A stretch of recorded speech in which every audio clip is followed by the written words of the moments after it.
आज Doubtnut app download करें। Doubtnut पर अपने सभी गणित, रसायन विज्ञान, भौतिक विज्ञान और जीव विज्ञान के डाउट्स का करो सफाया। बस प्रश्न की फोटो खींचो, एक ही प्रश्न को क्रॉप करो और तुरंत वीडियो सोल्यूशन पाओ।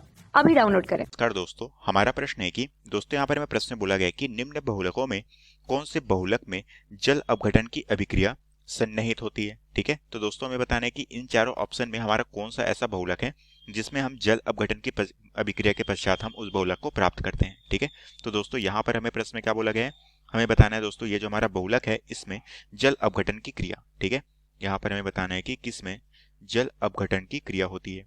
ठीक है, मतलब कि जल के साथ उसकी क्रिया कराई जाती है, ये हमें यहाँ पर बताना है। ठीक है, तो एक एक करके दोस्तों हम यहाँ पर विकल्प देखते हैं। ठीक है, सबसे पहला दोस्तों विकल्प दिए गया है वो है हमारे पास बेकेलाइट। ठीक है, तो यहाँ पर हमारे दोस्तों सबसे पहला विकल्प क्या है, वो है बेकेलाइट। अब दोस्तों हम जानते हैं बेकेलाइट का जो निर्माण है ये किस तरह से किया जाता है दोस्तों, इसके निर्माण में हम करते हैं फिनॉल और साथ में फॉर्मेल्डिहाइड की क्रिया। ठीक है, तो यहाँ पर क्या होता है, फिनॉल और फॉर्मेल्डिहाइड इन दोनों के संघनन के पश्चात हमें जो बहुलक प्राप्त होता है वो क्या होता है, वो होता है दोस्तों हमारा बेकेलाइट। तो दोस्तों यहाँ पर हम क्या करते हैं, यहाँ पर किसी भी तरह से जल अपघटन का उपयोग नहीं करते, तो ये ऑप्शन यहाँ पर क्या होगा, गलत होगा, क्योंकि यहाँ पर हम किसी भी तरह से जल का उपयोग नहीं कर रहे हैं इस अभिक्रिया में। ठीक है, इसी तरह से दोस्तों हम अन्य ऑप्शन देख लेते हैं, जो कि हमारे पास ऑप्शन बी क्या है, वो है नायलॉन 66। ठीक है, तो दोस्तों ये जो हमारा नायलॉन 66 है इसका निर्माण कब किया जाता है, इसके निर्माण में दोस्तों हम उपयोग करते हैं हेक्सामेथिलीन डाइएमीन हेक्सामेथिलीन डाइएमीन। ठीक है, और साथ में दोस्तों यहाँ पर हम क्या करते हैं, इसका संघनन कराते हैं एपिडिक अम्ल के साथ। इन दोनों के संघनन से दोस्तों हमें क्या प्राप्त होता है, नायलॉन 66 प्राप्त होता है। तो यहाँ पर भी हम किसी तरह से जल का उपयोग नहीं कर रहे हैं, तो ये ऑप्शन यहाँ पर गलत होगा। ठीक है, अब दोस्तों इसी तरह से हम अपना ऑप्शन सी देखते हैं, जो कि हमारे पास क्या है दोस्तों, ये हमारे पास है टेरेलिन। ठीक है, तो दोस्तों हम जानते हैं टेरेलिन हमारा क्या होता है, इसे हम जानते हैं ड्रेकॉन के तौर पे। ठीक है, अब दोस्तों ये जो हमारा टेरेलिन है इसका निर्माण कब किया जाता है, ये दोस्तों हमारा जो है एथिलीन ग्लाइकॉल और टेरेप्थिलिक अम्ल के संघनन के द्वारा किया जाता है। तो हम दोस्तों यहाँ पर इसे लिख लेते हैं, ये है दोस्तों हमारा एथिलीन ग्लाइकॉल। ठीक है, और साथ में हम किसका उपयोग करते हैं, टेरेप्थिलिक अम्ल का। तो यहाँ पर इसकी अभिक्रिया कराते हैं टेरेप्थिलिक अम्ल, इन दोनों के संघनन के पश्चात ही हमें टेरेलिन प्राप्त होता है। तो यहाँ पर भी दोस्तों हम किसी तरह से जल का उपयोग नहीं कर रहे हैं, तो ये ऑप्शन भी यहाँ पर गलत होगा। ठीक है, अब दोस्तों यहाँ पर जो हमारा अंतिम ऑप्शन है, जो कि हमारा ऑप्शन डी दिया गया है, वो क्या है, वो है नायलॉन 6। ठीक है, तो दोस्तों हम जानते हैं कि नायलॉन 6 क्या है, इसके निर्माण में हम क्या करते हैं दोस्तों, इसका जब निर्माण होता है तो हम यहाँ पर जो उपयोग में लाते हैं वो क्या होता है, इसे हम जानते हैं कैप्रोलेक्टेम। ठीक है, ये दोस्तों ये जो हमारा कैप्रोलेक्टेम है इसे हम क्या करते हैं, इसे हम जल के साथ उच्च ताप पर गर्म करते हैं। ठीक है, तो हम कह सकते हैं कि कैप्रोलेक्टेम को जल के साथ गर्म करके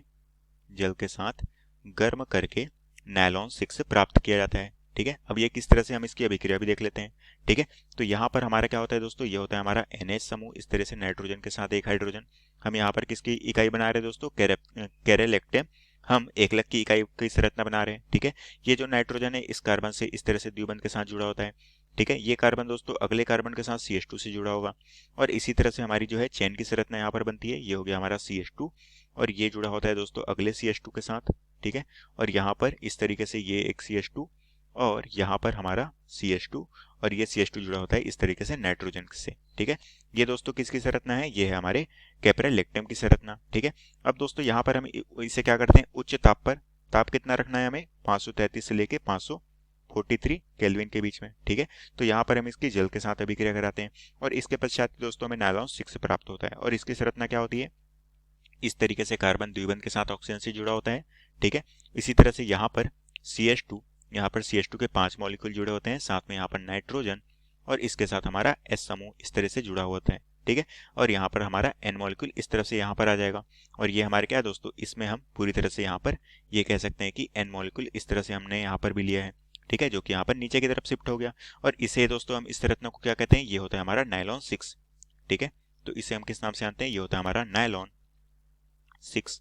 ठीक है, अब दोस्तों इस तरह से हमने देखा कि नायलॉन 6 कहाँ से प्राप्त हुआ, जब हमने कैप्रोलैक्टम की अभिक्रिया जल के साथ में कराई। ठीक है, तो दोस्तों हम यहाँ पर क्या कर रहे हैं, जल का उपयोग कर रहे हैं। तो हम कह सकते हैं कि इस अभिक्रिया में नायलॉन 6 प्राप्त करने के लिए हम यहाँ पर जल अपघटन के साथ क्रिया कर रहे हैं, और ये ऑप्शन हमारा क्या होगा, बिल्कुल यहाँ पर सही होगा, क्योंकि दोस्तों हमें यही प्रश्न में पूछा गया था कि निम्न बहुलकों में कौन से बहुलक में जल अपघटन अभिक्रिया सन्निहित है। तो हम कह सकते हैं कि ऑप्शन डी, नायलॉन 6 के निर्माण में जल अपघटन की अभिक्रिया क्या होती है, सन्निहित होती है। तो ये ऑप्शन हमारे क्या होगा, बिल्कुल सही होगा।